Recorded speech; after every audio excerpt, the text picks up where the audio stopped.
प्यारे भारतीयवासियों, जय हिंद। कैसे हैं आप सब? आशा करते हैं बिल्कुल स्वस्थ होंगे और स्वास्थ्य को अपने बनाए रखिए। कब तक? हमेशा हमेशा के लिए, जब तक आप इस धरती पर हैं। तो एग्ज़ाम तक स्वास्थ्य को बनाए रखना बेहद ज़रूरी है, लेकिन लंबे समय तक स्वास्थ्य रखने के लिए आपको पता है, मुझे पता है क्या करना है, लेकिन कौन करता है? चलिए इन्हीं बातों को यहीं पर रखते हैं। स्टार्ट करते हैं आज का सेशन। आज के सेशन में हम लोग प्रश्न संख्या 11 से लेकर 16 तक, तो टोटल कितने पढ़ने वाले हैं? 6 प्रश्न पढ़ने वाले हैं। इससे पहले आप क्या पढ़े थे? अल्कोहल फिनॉल ईथर के 10 प्रश्न करे थे। कैसे किए थे? केवल आंसर नहीं जी, कंसेप्ट के साथ। तो फिर यहाँ कंसेप्ट जारी रहेगा। तो चलिए, पहला प्रश्न आपकी स्क्रीन पर ऑलरेडी है। क्या है वो? निम्नलिखित में से कौन सा यौगिक सोडियम हाइड्रोक्साइड के जली विलयन के साथ अभिक्रिया करेगा? तो आप अल्कोहल फिनॉल ईथर पढ़ चुके हैं बहुत अच्छे से, तो आप अंतर भी जानते होंगे कि फिनॉल और अल्कोहल को अंतर करने के लिए क्या टेस्ट करते हैं। तो आप पढ़े होंगे फेरिक क्लोराइड के साथ टेस्ट कर सकते हैं या NaOH के साथ टेस्ट करते हैं। तो अल्कोहल तो कोई NaOH के साथ क्रिया करता नहीं। क्यों? क्योंकि अल्कोहल बहुत दुर्बल अम्ल है, प्रबल क्षार के साथ क्रिया नहीं करता है।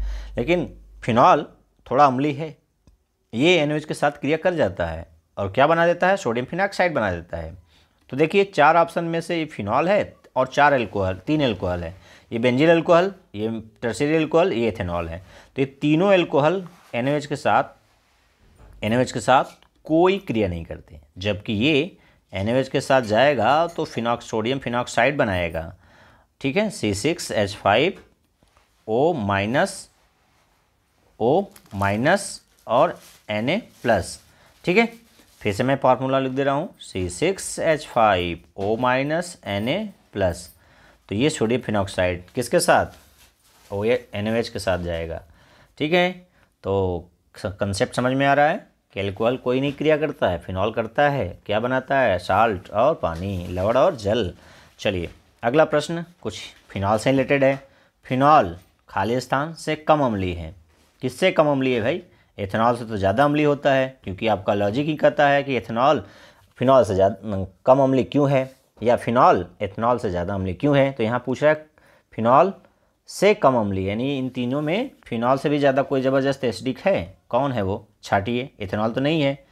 नाइट्रोफिनॉल, यस ये हो सकता है। क्यों होता ही है? क्योंकि OH में जब ये फिनॉल है, अब फिनॉल में जब विड्रॉइंग ग्रुप लग जाएगा, कहाँ पर लगा है? आर्थो पर, NO2 आर्थो नाइट्रोफिनॉल।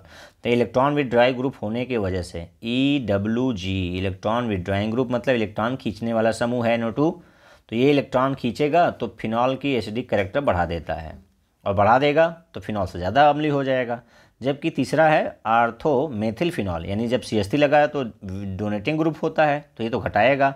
और मेथॉक्सी ग्रुप जो चौथा है मेथॉक्सी फिनॉल, वो भी एसिडिक कैरेक्टर को घटाता है, क्योंकि इलेक्ट्रॉन देने वाले घटाते हैं हमेशा।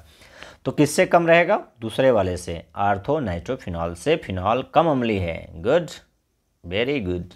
नेक्स्ट, निम्नलिखित में से कौन सा अधिकतम अम्लीय है? अधिकतम अम्लीय कैसे छाटेंगे? तो पहले समझना तो आपको पता होना चाहिए। बेंजीन अल्कोहल, बेंजीन में CH2OH लगा है तो इसको क्या कहते हैं? Benzene alcohol. साइक्लोहेक्सेनॉल यानी साइक्लिक है, बेंजीन रिंग नहीं है, कंफ्यूज हो जाते हैं बच्चे। इसमें सिंगल बॉन्ड है वो और OH लगा है, तो ये है नहीं। और यदि इसमें फिनॉल का रहा है तो फिनॉल का भी स्ट्रक्चर देखे हैं कि बेंजीन में जब OH लगता है तो फिनॉल होता है, तो ये तो अम्लीय होता है, बात सही है। अब इससे भी अम्लीय कौन कोई है क्या? मेटाक्लोरोफिनॉल। मेटाक्लोरोफिनॉल का स्ट्रक्चर देखिए, बेंजीन, उसमें OH और मेटा पोजीशन पर क्या लगा है? मेटा पोजीशन पर क्या लगा है? क्लोरीन। यहाँ क्लोरीन लगा है, तो जो क्लोरीन है विड्रॉइंग ग्रुप है, इसलिए जब विड्रॉइंग ग्रुप यानी इलेक्ट्रॉन खींचने वाले समूह लगते हैं तो एसिडिक कैरेक्टर बढ़ा देते हैं। तो अधिकतम अम्लीय कौन है इसमें? मेटाक्लोरोफिनॉल, क्योंकि फिनॉल से भी ज़्यादा ज़बरदस्त अम्लीय हो गया ये मेटाक्लोरोफिनॉल। यदि ये नहीं होता तो फिनॉल होता। ठीक है, तो ऑप्शन नंबर 4 में ये करेक्ट हो जाएगा। ठीक, कंसेप्ट के साथ पढ़िए, भूलेंगे नहीं। कार्बनिक में कंसेप्ट ही तो बहुत कुछ होता है। चलिए अगला 14वां, थोड़ा सा बड़ा प्रश्न लेकिन बहुत ही कंसेप्ट के साथ भरा हुआ है ये। निम्नलिखित यौगिकों की घटती अम्ल प्रबलता के सही क्रम पर निशान लगाइए। अम्लीय प्रवृत्ति के अम्लीय प्रबलता के घटते क्रम में। तो पहले सबसे प्रबल छांट लीजिए। अभी बार बार बताया जा रहा है, पहले भी पढ़े होंगे कि जब NO2 ग्रुप लगता है तो अम्लीय प्रवृत्ति बढ़ा देता है। और कहाँ लगा है, देखिए अम्लीय प्रवृत्ति बढ़ाने का तो कई फैक्टर होते हैं, लेकिन एक फैक्टर है विथड्राइंग ग्रुप। तो विथड्राइंग ग्रुप में दो जगह देखिए, बी और डी में NO2 ग्रुप का पोजीशन चेंज है, केवल एक जगह पैरा पर है, एक जगह मेटा पर है। और पैरा मेटा में पैरा वाला ज़्यादा इलेक्ट्रॉन खींचता है, किसकी तुलना में, मेटा की तुलना में। तो सबसे प्रबल कौन हो गया, बी हो गया। सबसे प्रबल कौन हो गया, बी हो गया। फिर देखिए कौन सा वाला, दूसरा, जिसमें डोनेटिंग ग्रुप होते हैं, मेथॉक्सी ग्रुप डोनेटिंग है, वो इलेक्ट्रॉन डेंसिटी बढ़ा देते हैं बेंजीनिंग में, और बेंजीन को मिलेगा इलेक्ट्रॉन डेंसिटी तो OH की सप्लाई और करेगा, तो H का निकलना स्लो होगा, इसलिए ये घट जाएगा।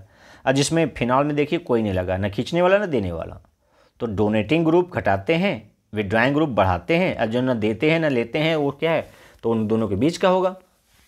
तो सबसे प्रबल बी, उसके बाद डी, ठीक है, सबसे प्रबल डी होगा, उसके बाद बी होगा, उसके बाद ए होगा, उसके बाद अब देखिए डोनेटिंग ग्रुप में जो मेटा डोनेटिंग ग्रुप है वो थोड़ा कम देता है, लेकिन पैरा वाला यानी डी ई वाला ज़्यादा देता है।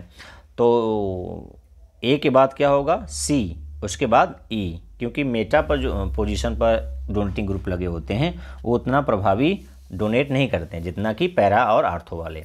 तो ऑप्शन नंबर क्या हो जाएगा, अच्छा देखिए मैं दो जगह रिपीट कर दिया, बी और बी एक साथ जैसा लिख दिया हूँ, तो ये क्या होगा, बी के बाद क्या होगा, डी होगा, ये डी होगा, ठीक है, D, B D A C E. तो किस ऑप्शन में है, B D A C, B D A C E, option number दूसरा क्या हो जाएगा, करेक्ट हो जाएगा। ठीक, चलिए नेक्स्ट 15वां, निम्नलिखित यौगिकों की HBr या HCl के साथ बढ़ती हुई क्रियाशीलता का सही क्रम लगाइए। तो ये तीन यौगिक हैं, बेंजील अल्कोहल है, पैरा नाइट्रो बेंजील अल्कोहल है, क्लोरो पैरा क्लोरो बेंजील अल्कोहल है। तो इन तीनों में किसकी क्रियाशीलता HCl या HBr के साथ सर्वाधिक है, और उनका ऑर्डर बताना है, सही क्रम बताना है। तो क्रियाशीलता में क्या बनता है, पहले OH निकलेगा, यहाँ से बेंजील अल्कोहल में से पहले क्या निकलेगा, OH निकलेगा, और OH निकलेगा तो क्या बनेगा, इस पर धन आवेश आएगा, यानी बेंजील कार्बोकैटायन बनेगा। क्या बनेगा, बेंजील कार्बोकैटायन इंटरमीडिएट के थ्रू जाएगा। और आपको पता है कि जितना इंटरमीडिएट स्टेबल होता है, मध्यवर्ती अवस्था जितना स्थायी होता है, उसकी रेट ऑफ रिएक्शन यानी क्रियाशीलता उतना अधिक होती है। तो जब बेंजील अल्कोहल में कोई देने वाला समूह लगा होगा तो इसकी स्टेबिलिटी को बढ़ाएगा, और जब खींचने वाला समूह होगा जैसे NO2 और Cl लगा हैं तो उसकी स्टेबिलिटी को घटाएगा, तो क्रियाशीलता घटेगा। तो जब देने वाले नहीं हैं, NO2 खींचने वाले हैं, Cl खींचने वाले हैं, यहाँ तो कोई लगा नहीं है, तो इस तरह से आप बता सकते हैं कि अब कौन होगा। तो जो NO2 है सबसे ज़्यादा खींचेगा, Cl उससे कम खींचेगा, और फिनॉल में बेंजील अल्कोहल में कुछ लगा नहीं है, तो सबसे क्रियाशील कौन होगा, ए वाला, उसके बाद सी वाला, उसके बाद बी वाला। किस ऑप्शन में है, ए सी बी, ए सी बी, ए सी बी, तो सबसे अधिक ए वाला होगा, फिर सी वाला, फिर बी वाला, यानी ऑप्शन नंबर 3 में देखिए बी सबसे कम रिएक्टिव है, सी उससे ज़्यादा है, ए सबसे ज़्यादा है। ठीक है, अगला प्रश्न, लास्ट प्रश्न, निम्नलिखित 16वां प्रश्न है ये, निम्नलिखित यौगिकों को बढ़ते हुए क्वथनांक के क्रम में व्यवस्थित कीजिए। तो क्वथनांक का मूल उद्देश्य, क्वथनांक कैसे बढ़ता है आपको पता होगा कि अणु भार बढ़ने के साथ बढ़ता है। अभी इसके हेलो एल्केन हेलो एरीन वाले चैप्टर में आप पढ़े होंगे, बहुत अच्छे से समझाया था मैं कि अणु भार बढ़ेगा क्वथनांक बढ़ेगा। तो यहाँ पर क्या क्या अणु हैं, क्या क्या यौगिक दिए हैं, प्रोपेन 1 अल, ब्यूटेन 1 अल, ब्यूटेन 2 अल, पेंटेन 1 अल। तो देखिए कार्बन की संख्या बढ़ेगा, अणु भार बढ़ेगा, लेकिन यहाँ पर एक दोनों में कन्फ्यूजन होगा आपको कि वो ब्यूटेन 1 अल, ब्यूटेन 2 अल, तो दोनों का अणु संरचना, अणु सूत्र समान है, अणु भार भी बराबर, तो उसमें क्या देखते हैं, तो उनमें क्या देखते हैं, ब्रांचिंग यानी शाखा। तो ब्यूटेन 2 अल ज़्यादा शाखा युक्त है और ब्यूटेन 1 अल कम शाखा युक्त है, इसलिए जो कम शाखा युक्त होगा उनका वान डेर वाल्स बल अधिक होता है, वो ज़्यादा क्वथनांक उनका होता है। तो इस क्या क्रम होगा, प्रोपेन सबसे कम कार्बन रखा है, ब्यूटेन उससे ज़्यादा, लेकिन ब्रांच वाला पहले, बिना शाखा वाला बाद में, और पेंटेन मतलब 5 कार्बन सबसे अधिक। तो ऑप्शन नंबर फर्स्ट क्या हो जाएगा, करेक्ट हो जाएगा। तो ये था आपका 6 प्रश्न। 6 प्रश्न में आपको कितने प्रश्नों का अनुभव या ज्ञान पहले से था, कमेंट बॉक्स में लिखें, और ज्ञान आ गया, कंसेप्ट सीख गए, वो भी कमेंट बॉक्स में लिख सकते हैं। क्या बदलाव चाहते हैं वीडियो में, किस तरह सुधार आप चाहते हैं या किस तरह से आपको वीडियो चाहिए, ये भी मुझे सजेस्ट कर सकते हैं, सजेशन दे सकते हैं। फ्री ऑफ कॉस्ट सजेशन मैं मांग रहा हूँ। ठीक है, चलिए वीडियो देखने के लिए धन्यवाद। आपका दिन मंगलमय हो। जय हिंद, जय